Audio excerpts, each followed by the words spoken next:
pour la Fédération Sud, une réaction comme ça, et après le débat viendra évidemment avec la salle.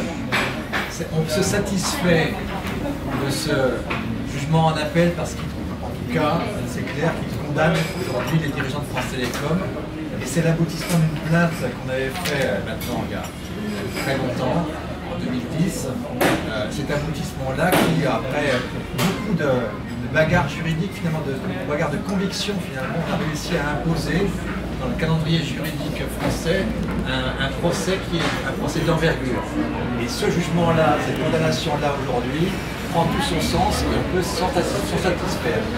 Par ailleurs, comme il faut le noter, c'est que je comprends les parties civiles qui, pour certaines en tout cas, ont été écartées de cet arrêt, contrairement à la première instance. Nous pensions, et nous avons mené ces combats-là, c'est que le harcèlement moral institutionnel qui est reconnu là dans le jugement a une conséquence, c'est que l'ensemble des personnels de l'entreprise sont exposés à ce harcèlement institutionnel. Et donc il était logique que des centaines de parties civiles soient indemnisées à la hauteur de ce qui s'est passé à ce moment-là. Le jugement en appel revient en arrière sur cette question-là, ça nous paraît quelque chose d'assez compliqué. Il faut lire le jugement, il faut prendre le temps d'analyser les choses. Ça nous paraît quand même quelque chose de problématique.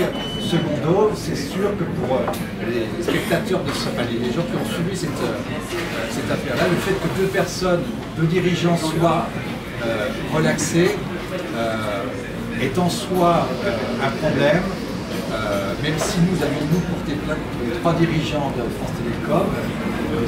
Lombard, Bénès et Barberon, mais n'empêche que c'est l'instruction, c'est pas nous, mais c'est l'instruction qui avait fait que d'autres personnes, d'autres dirigeants avaient été mis dans cette affaire-là. Et c'est assez mystérieux, c'est assez incompréhensible. Effectivement, il y a de relax à ce niveau-là. Bon. Voilà ce que je peux dire un peu pour point sur cette affaire-là. On va quand même essayer de valoriser ce procès-là parce qu'il a du sens pour l'avenir, il a du sens parce qu'il veut dire maintenant que les dirigeants d'entreprises du CAC 40 en France, on n'a quand même pas, c'est pas une banane entreprise, une PME, etc. C'est quand même Orange. Cette entreprise-là a été condamnée, donc c'est un signal pour les autres dirigeants d'entreprises aujourd'hui en France. C'est un signal dans un moment où la question du travail, la question du sens du travail, la question des valeurs autour du travail sont posées à un niveau sociétal. Donc on va s'appuyer quand même sur cette victoire, la valoriser et faire que dans l'avenir, les choses soient... La question du travail aujourd'hui, ça reposait de manière sociétale, de manière centrale en France aujourd'hui. Surtout avec les dossiers qui arrivent. Je vais laisser la parole maintenant aux autres organisations syndicales. À ce sujet-là, je tiens quand même à souligner le fait que c'est pas fréquent dans les entreprises, mais sur cette affaire-là, sur cette plainte-là, l'intersyndicale de France Télécom n'a pas toujours été facile. Mais on l'a maintenu jusqu'au bout. Et donc je veux saluer là mes partenaires ici. Nous avons mené un combat loyal, un combat jusqu'au bout qui permet quand même de construire l'avenir.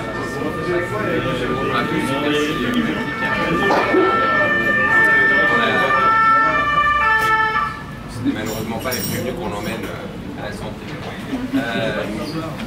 Pour la CFE, c'est Orange. La décision est historique. C'est la première fois dans l'histoire de notre pays que des dirigeants sont condamnés pour un harcèlement moral institutionnel et ça marque à l'évidence une rupture et un tournant. Il faut s'en féliciter, il faut féliciter évidemment les lanceurs d'alerte que nous avons été. Nous avons commencé avec l'Observatoire du stress et des mobilités forcées il y a maintenant 15 ans. Nous avons fondé avec il faut remercier les avocats qui se sont investis sans relâche sur cette affaire, ceux qui ont porté plainte, ceux qui se sont consultés par ces civils, parce qu'évidemment on voit quand même que la question du sujet a mis 15 ans avant de connaître son aboutissement ultime, qui est la cour d'appel. Et on n'a pas de miracle de la cour de cassation, mais il est probable que les prévenus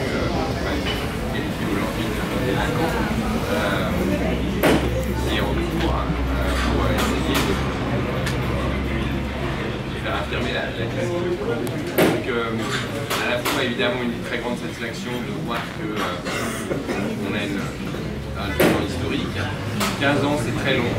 Ça pose un certain nombre de questions sur à la fois la capacité des lanceurs d'alerte à faire émerger les sujets. Ça pose aussi la question du temps de la justice. Ça a été bien sûr 4 ans d'instruction, mais quasiment 6 ans d'obstruction judiciaire de la part des prévenus. Et donc évidemment, les jugements judiciaires n'étaient apparus pour savoir.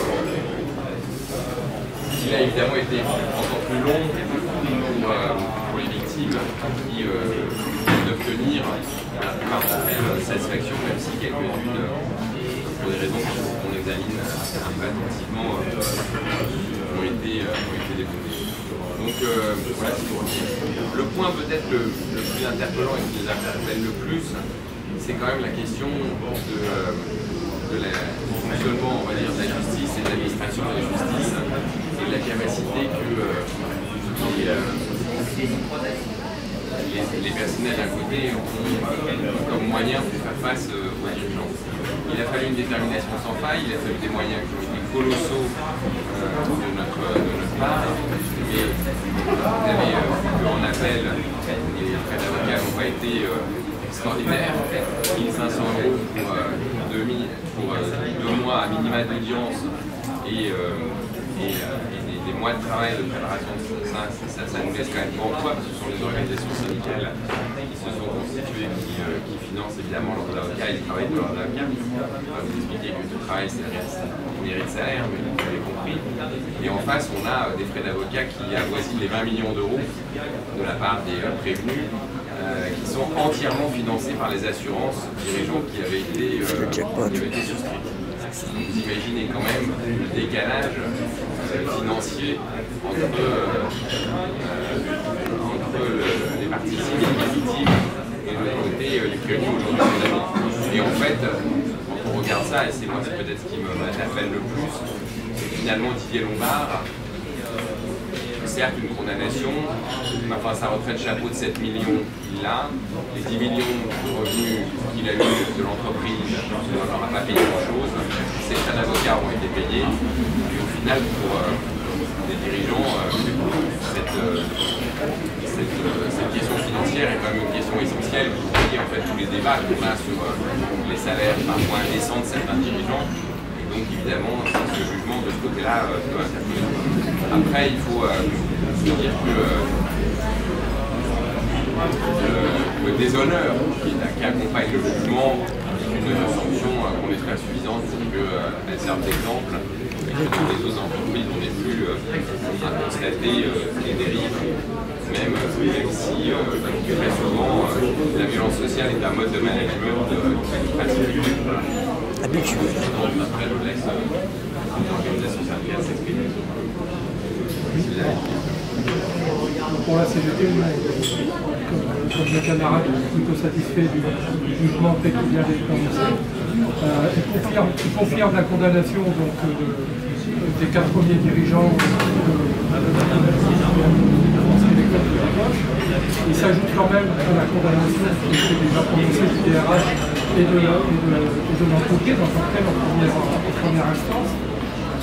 Et donc c'est un jugement qui institue quand même le délit du harcèlement moral institutionnel dans le pays. Je pense que c'est un point d'appui très important par rapport à ce qui se passe dans les entreprises aujourd'hui et encore à Orange. Donc je veux le dire quand même, on a parlé la juge a parlé du plan Act et du plan Choc. On a aujourd'hui Scale Up à Orange qui est un plan d'économie d'1 milliard d'euros, dont 500 millions sur la masse salariale et j'allais dire, les mêmes causes sont en train de produire les mêmes effets et les organisations syndicales vont avoir aussi à se confronter et les salariés sont à nouveau confrontés à cette situation. Je veux le dire aussi, on a déjà un exemple d'un cadre supérieur postier en France qui a porté plainte pour harcèlement moral en utilisant la jurisprudence France Télécom. Je crois que c'est un vrai point d'appui et qu'il faut le souligner. Parce que c'est aussi cette question. Alors après, le jugement, à la fois il est positif, et c'est vrai qu'on regrette aussi la relate par rapport aux 2 dirigeants qui ont été relaxés. Bon, après, il y a le jugement, puis il y a ceux qui savent, j'allais dire. pour ceux qui étaient dans l'entreprise à l'époque. Donc voilà, je crois que et donc c'est aussi l'aboutissement, ça a été dit, d'un long processus dans lequel les organisations syndicales ont joué leur rôle aux côtés des salariés. Je crois qu'il faut aussi commencer par ce qui a mis fin à la crise sociale à l'époque, en tout cas la période aiguë, c'est-à-dire les luttes importantes, et je pense qu'il faut aussi le souligner, les luttes importantes qui ont eu lieu à l'époque et qui ont permis d'imposer l'ouverture de véritables négociations, ce qui n'est pas courant, malheureusement dans un climat dramatique, mais je crois que ça a aussi pesé, y compris pour la suite. Je veux parler aussi des CHSCT, enfin il y a eu beaucoup de choses qui ont permis, des choses qui ont permis aussi, avec tout ce qui a été dit précédemment, qu'on en soit là aujourd'hui.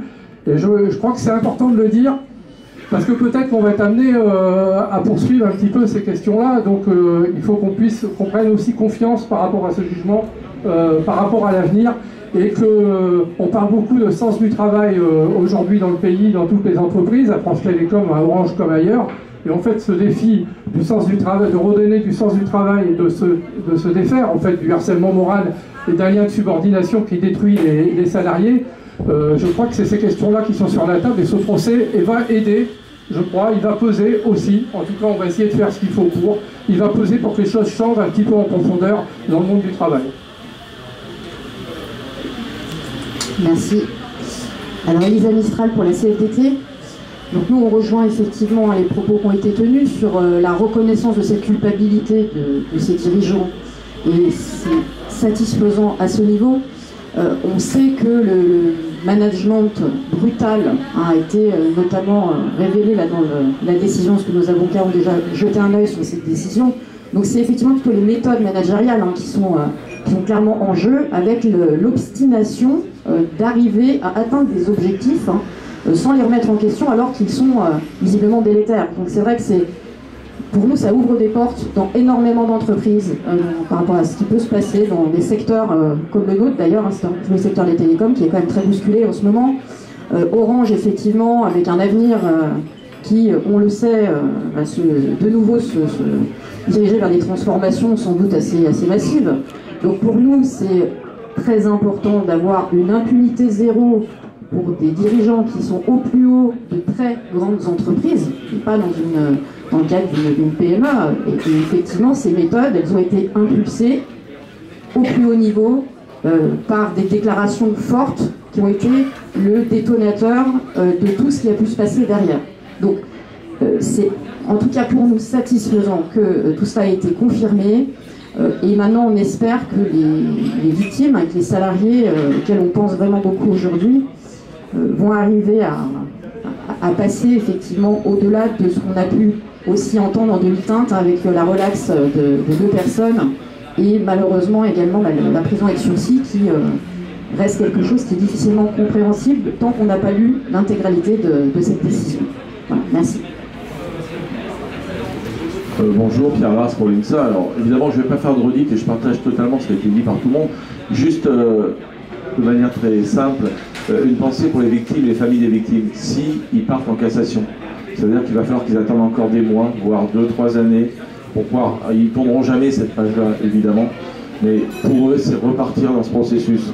Et bon, maintenant, je ne sais pas ce qu'ils vont décider d'y aller ou pas, et je pense que c'est ça qui va être le plus dur à vivre pour ceux qui ont été. On a entendu les noms là. Et je peux vous dire qu'on se rappelle de certains témoignages et ça c'est difficile. Voilà. Je n'en dirai pas plus et je vais passer le micro. Merci bien. Donc je suis Jean-Pierre Dumont, je représente la fédération CFTC. Donc d'abord, suite au délibéré rendu ce jour par la Cour d'appel, qui confirme le jugement de 2019 en condamnant l'entreprise et ses principaux représentants, la CFTC est fière d'avoir pu concourir à l'établissement de la vérité qui rend définitivement justice à l'ensemble des salariés qui ont payé un très lourd tribut. Car cette politique d'entreprise s'est autorisée à assassiner des salariés. Un message clair a été envoyé aux entreprises. Les salariés ne laisseront plus impunis les crimes commis au nom du seul intérêt économique. Une nouvelle ère peut désormais s'ouvrir, pour que l'humain reprenne la place qui lui est due dans la construction d'un monde plus fraternel. Et il va de soi, effectivement, que je partage aussi les propos de mes collègues des autres organisations syndicales, et je tiens aussi à souligner, effectivement, cette unité syndicale qui a été sans faille et qui est toujours sans faille. Merci.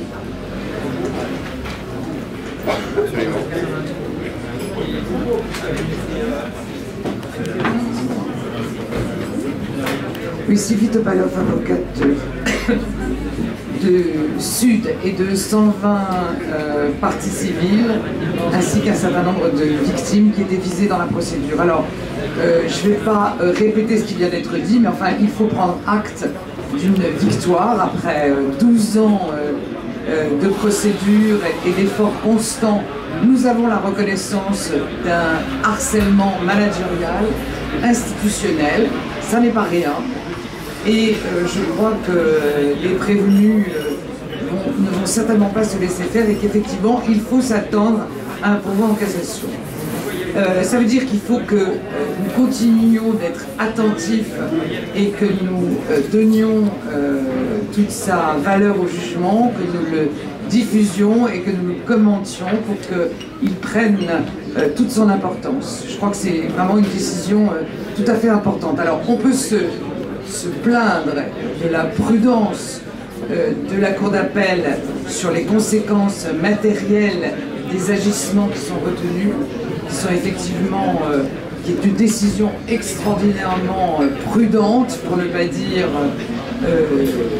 décevante, en ce qui concerne les dommages d'intérêt. Alors, les parties civiles qui s'étaient constituées alors qu'elles n'étaient pas visées par l'acte de poursuite, je veux dire les 120 parties civiles qui avaient été très vivement combattues par les avocats de la partie adverse, elles sont reconnues dans leurs principes. C'est-à-dire que ces parties civiles sont déclarées recevables. Autrement dit, la Cour considère que cette pratique managériale n'a pas eu seulement des conséquences sur un certain nombre de salariés, mais que c'est bien l'ensemble de la communauté de travail, l'ensemble des salariés et fonctionnaires de l'entreprise qui ont été la cible de cette politique. Donc même si le montant d'indemnisation n'est pas uniforme et s'il est attribué en fonction des préjudices effectivement subis, il n'en demeure pas moins que toutes les parties civiles sont déclarées recevables. Alors après, effectivement, la Cour opère des distinctions entre celui qui a été plus ou moins, ou qui rapporte plus ou moins la preuve de conséquences d'un préjudice subi du fait de ce harcèlement. On peut s'en étonner, néanmoins, il faut savoir que ces 120 parties civiles ont été indemnisées en vertu de la décision des premiers juges par Orange, et que donc Orange ne reviendra pas sur cette décision. Mais c'est le résultat de la pression qu'ont exercé l'ensemble des organisations syndicales sur la direction pour qu'il y ait cette structure de recueil et d'indemnisation amiable des victimes. Je veux dire par là qu'on ne peut pas dire simplement que France Télécom, devenu Orange, se conduit bien. Ils ont subi une pression constante qui n'a pas cessé pendant ces 12 années pour trouver des solutions amiables. Le fait aujourd'hui qu'ils ne viennent pas rembourser, c'est le résultat de la politique menée par les syndicats et par de la pression qui n'a jamais cessé sur l'employeur. Donc il ne faut pas que cela cesse aujourd'hui, même si je remercie les observations qui ont été faites sur la faible indemnisation des avocats. Une organisation syndicale dont le travail est reconnu dans la possibilité de ces poursuites, puisqu'il y a deux possibilités qu'une affaire vienne au pénal, soit sur l'action des parties civiles des victimes, soit sur l'action du parquet. En l'occurrence, si cette procédure a pu avoir lieu, si une enquête a été diligentée, c'est grâce aux organisations syndicales. Et l'indemnisation accordée aux avocats pour les 2 mois et demi d'audience, c'est 1 500 €. Donc il y a quelque chose là qui est au-delà de la modestie des condamnations. C'est quand même un affront qui est décerné, parce que ça veut dire concrètement aux organisations syndicales. Vous avez eu raison d'agir, mais c'est à vous d'en subir les conséquences. C'est à vous d'investir désormais dans les actions que vous pourrez mener au soutien de la défense des intérêts des salariés. Donc c'est pas très juste au-delà du fait qu'effectivement tout travail mérite salaire. Là, on a fait le calcul, on est payé 3 € de l'heure, les avocats. Donc c'est pas très honorable de la part de la Cour. Donc, et la façon dont elle a cru devoir nous interpeller pendant le délibéré en disant que ça a l'air de vous étonner, bah oui, pour le travail qui a été fourni, pour les conclusions que nous avons déposées, pour nos interventions à l'audience, on peut considérer que c'est légèrement outrageant. Mais bon, on ne va pas s'arrêter là-dessus, on reste sur le fait que c'est une victoire sur le plan du droit. Cette décision constitue une avancée considérable, il faut qu'on la diffuse, qu'on la commente, et qu'on s'appuie sur cette décision pour continuer d'avoir ce dispositif de règlement amiable des préjudices subis des conséquences de cette politique. Oui, bonjour, Frédéric Benoît pour la CFE-CGC et quelques parties civiles. Alors, on va juste tempérer peut-être un petit peu le caractère innovant de cette décision. En fait, on n'est pas vraiment surpris, je crois, les uns et les autres, sur le principe de la décision de culpabilité qui reprend cette notion de harcèlement moral institutionnel ou systémique. C'est quelque chose qui était en germe déjà dans la jurisprudence de la Chambre criminelle de la Cour de cassation, et bien évidemment aujourd'hui c'est spectaculairement réaffirmé par une décision qui concerne les grandes sociétés du CAC 40, et c'est en ça que c'est innovant. Bien sûr qu'on a énormément d'enseignements à tirer de cette décision. La motivation, autant qu'on a pu en prendre connaissance en quelques minutes sur l'élément légal, elle n'est pas vraiment surprenante. Encore une fois, elle s'inscrit dans le prolongement de ces décisions de la Chambre criminelle, et c'est heureux ainsi. Sur la relaxe de deux des dirigeants qui étaient renvoyés en tant que complices, ça peut en surprendre bien évidemment. Le choix aussi peut surprendre. On s'y attendait aussi un peu. La caractérisation de l'infraction, et surtout la Cour devait, pour entrer en voie de condamnation sur la complicité,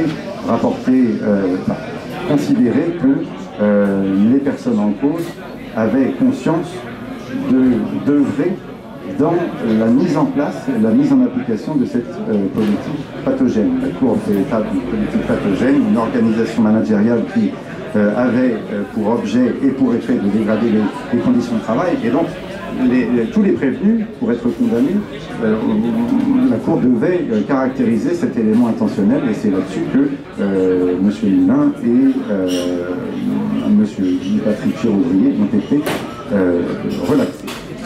Alors, je pense que tout a été dit sur le reste. Bien sûr que le montant des indemnités qui ont été allouées aux victimes, aux familles de victimes et désolantes, moi je ne reviendrai pas parce qu'il faudra qu'on travaille ce sujet sur la problématique. Le message qui est envoyé par la Cour d'appel aux organisations syndicales qui, comme le soulignait Sylvie tout à l'heure, ont eu raison dans leur action. Mais on leur dit, en fin de compte, maintenant, pour l'avenir, il va falloir faire attention parce que les moyens de défense qu'une juridiction comme la nôtre vont vous allouer vont être de fait assez chiches, puisque je crois qu'on est à un tarif de 2,50 € de l'heure. Mais au-delà de ça, ce que je trouve, Sébastien Crozier le rappelait tout à l'heure, ce que je trouve désolant, c'est qu'il a fallu attendre 13 ans, voire 15 par rapport à la majorité des faits, pour arriver à cette décision de condamnation qui n'est pas encore définitive, puisqu'il est certain qu'on va encore avoir 2 ans devant la Chambre criminelle de la Cour de cassation. Et ça témoigne, et on terminerait là-dessus, ça témoigne d'un système, d'un service public de la justice profondément dégradé, parce que rien ne justifiait, et pas davantage les recours qui ont pu être faits, notamment par un des prévenus relaxés devant la Chambre d'instruction, rien ne justifie que pour des faits aussi graves, la justice se prononce de manière aussi lente, sinon, encore une fois, ce dysfonctionnement du service public. Blandine Sidonalaire pour la fédération CFTC Média Plus. Alors, comme mes confrères qui ont pris la parole avant moi, je me réjouis de cette décision naturellement parce que je pense que nous avons vécu un procès véritablement historique c'est quand même la première fois dans le droit français que le harcèlement moral, institutionnel ou managérial est jugé de cette manière. Alors certes, jusqu'à présent, il existait certaines décisions de la Cour de cassation, mais c'était qu'une ébauche de ce que nous avons obtenu en première instance et devant la Cour d'appel. Le harcèlement moral managérial a reçu confirmation. Ça constitue un délit. Et plus seulement le harcèlement moral interpersonnel qui oppose deux personnes physiques. Là, c'est vraiment une politique d'entreprise qui a été mise en accusation. Et cette décision de la Cour d'appel est excellente, il faut s'en réjouir, je m'en réjouis, parce que effectivement, sur le principe, le harcèlement moral managérial, ça ne fait plus aucun doute, constitue un délit. Alors c'est vrai, des pourvois en cassation vont certainement être déposés par les prévenus, dont la condamnation est confirmée. Peut-être même par certaines parties civiles, je le sais, puisque certains n'ont pas vu leur préjudice reconnu. Mais dans tous les cas, je pense que c'est une décision qui réellement va faire date. Nous avons donc, en ce qui me concerne, j'ai vécu un procès historique. Le travail avec mes confrères représentant les autres syndicats a été phénoménal. Notre entente, je m'en félicite également, a été excellente. Non, je dirais donc naturellement, le dossier n'a pas pu naître sans l'action, ne pouvait pas naître sans l'action de Sud, de mes confrères et consoeurs, Topalov, Tessonnière, Castro et Frédéric Benoît. Mais nous avons fourni ensemble, de concert, un travail véritablement colossal. C'est vrai que la Cour d'appel ne reconnaît pas ce travail en nous accordant une indemnité au titre des frais de justice qui est véritablement dérisoire. Voilà. Bon, mais ça, je dirais, c'est notre problème, c'est pas le problème des victimes. Et nous verrons de quelle manière nous pouvons éventuellement essayer d'obtenir plus de réparation. Et c'est vrai que c'est pas un signal fort en faveur de l'action syndicale collective, parce qu'on se dit, ah bah certes, c'est un travail, c'est un très gros travail qui doit être fourni par les avocats. Simplement, c'est effectivement les avocats obtiennent 1 500 € d'indemnisation. Les syndicats peuvent se poser la question, comment le financer? Quoi qu'il en soit, cette décision, la motivation, on ne la connaît pas véritablement, puisque la présidente, ce matin, pour ceux qui étaient en salle d'audience, ont bien vu qu'elle ne voulait pas commenter son arrêt, elle l'a dit. Donc il nous faut maintenant prendre connaissance dans l'état des 341 pages de la décision pour savoir effectivement quelle est la motivation. Dans tous les cas, le harcèlement moral managérial a été confirmé, la décision de première instance a été confirmée et ça c'est une très grande victoire.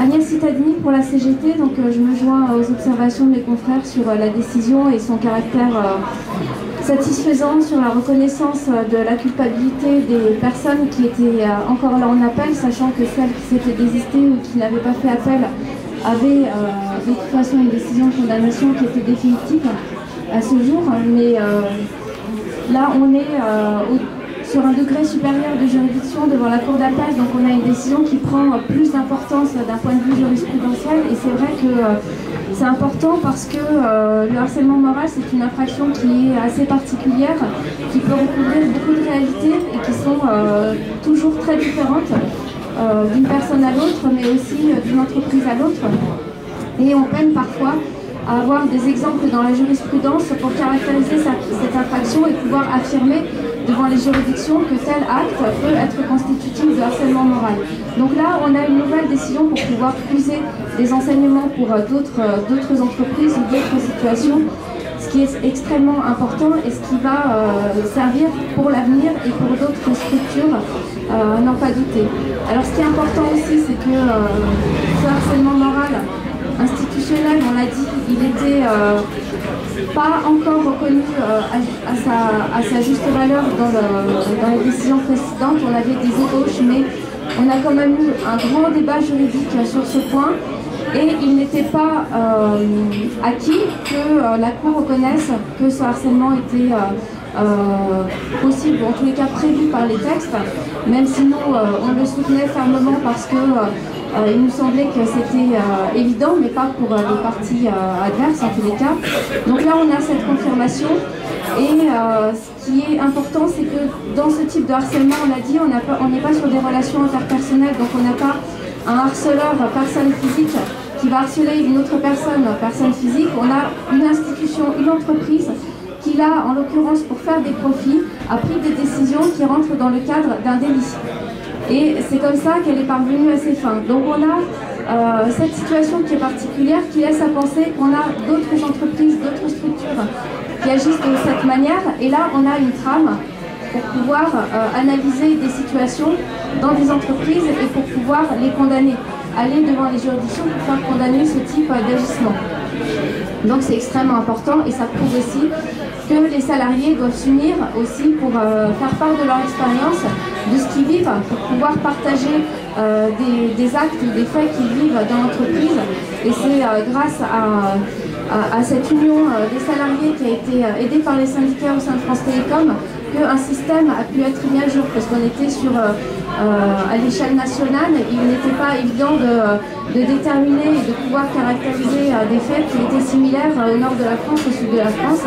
Et grâce à l'union de chacun et à des retours d'expérience d'agissement, il a pu être possible de caractériser des faits qui sont rentrés dans le cadre de la définition d'une infraction qui a été reconnue aujourd'hui.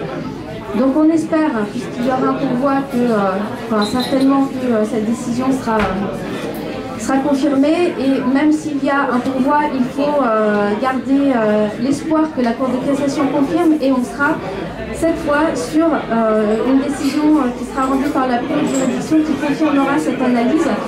Donc pourquoi pas qu'on ait vraiment la Cour de cassation qui vienne se prononcer définitivement sur ce harcèlement moral managérial qui sera pour le coup totalement intégré dans l'ordre juridique français, qui servira de point d'appui à d'autres entreprises et d'autres situations.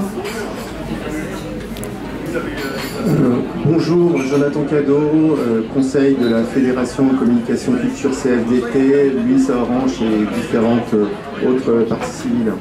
En premier lieu, je pense que j'aurais une pensée pour les victimes qu'on a été amenés à défendre tous ici durant ce procès, qu'on a été amenés à rencontrer, à écouter, à comprendre, que ce soit dans nos cabinets ou au fil de l'audience. Et je pense que cette reconnaissance de culpabilité, c'est un élément important dans le cadre de leur reconstruction au regard des faits qu'ils ont pu connaître. Et ça ne se limite pas uniquement aux personnes qui ont été visées, ce qu'on appelle dans l'instruction, c'est-à-dire les parties civiles qui étaient principalement des salariés qui malheureusement ont tenté de se suicider ou se sont suicidés. C'est plus généralement l'ensemble du collectif de travail au sein d'Orange qui a été touché et ébranlé par ce qui a pu se passer dans cette période. Et vous le savez, pour la plupart, vous qui êtes ici, encore aujourd'hui, il y a des conséquences. C'est encore très sensible ce sujet et c'est quelque chose d'encore très douloureux, même si un certain nombre de salariés ou d'agents ont quitté l'entreprise depuis.